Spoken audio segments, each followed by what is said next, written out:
මානුෂික යුද මෙහෙයුම් පැවති සමයේ කොටි සංවිධානයේ වාරයේ තිබී සොයා ගන්නා ලද රන් භාණ්ඩ පිළිබඳ ඉතා වැදගත් රහසිගත වාර්තාවක් ඊයේ අපරාධ පරීක්ෂණ දෙපාර්තමේන්තුව විසින් අධිකරණයට ඉදිරිපත් කළා.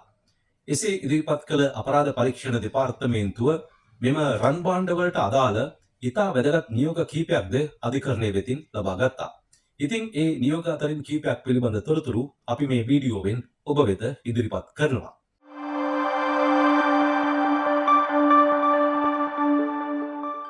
උතුරු නැගෙනහිර මානුෂික යුද මෙහෙයුම් පැවති සමයේ කොටි සංවිධානයේ කඳවුරු, එවැගේම ඔවුන්ගේ නීති විරෝධී බැංකු, එවැගේම ඔවුන්ගේ ගොඩනැගිලිවල තිබිලා විශාල රන් භාණ්ඩ තොගයක් හමුදා භාරයට ගම් ලැබුවා.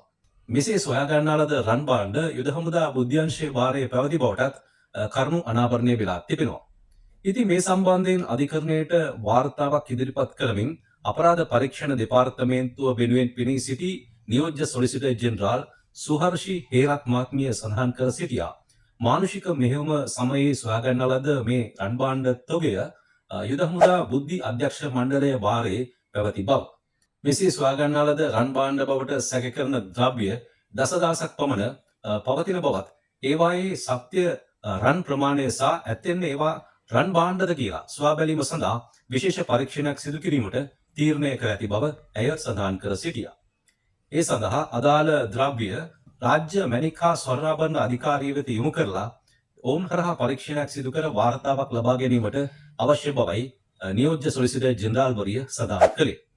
නමුත් මේ දසදහසක පමණ රන් භාණ්ඩ බව පවසන ද්‍රව්‍ය තොගය එකවර පරීක්ෂාවට ලක් කිරීමට ස්වර්ණාභරණ අධිකාරියට හැකියාවක් නොමැති බවත්, දිනකට ඔවුන්ට පරීක්ෂා කළ හැක්කේ රන් භාණ්ඩ බව පැවසෙන ද්‍රව්‍ය 300ක් පමණක් බවත් නියෝජ්‍ය සොලිසිටර් ජෙනරාල්වරිය සඳහන් කර සිටියා.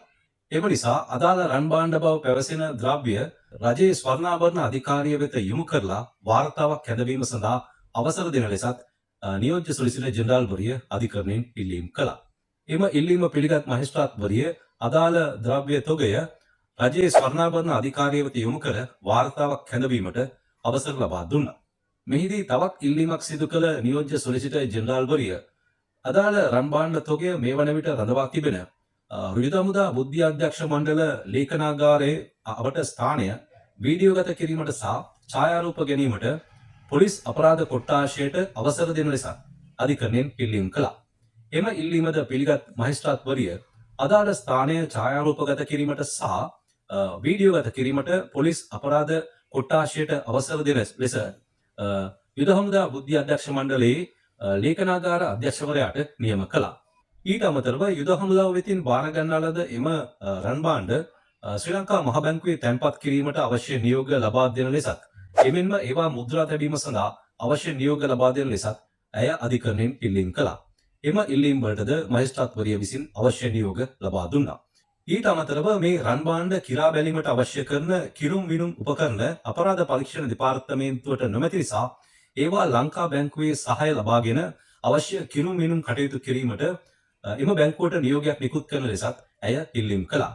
එම ඉල්ලීම පිළිගත් මහේස්ත්‍රාත්වරිය අදාළ කටයුතු වලට සහාය වන ලෙස ලංකා බැංකුවට නියෝගයක් නිකුත් කළ අතර එම කටයුතු මෙහෙයවීම සඳහා නිලධාරීන් දෙදෙනෙකු නම් කරන ලෙසත් අධිකරණය නියම කළා.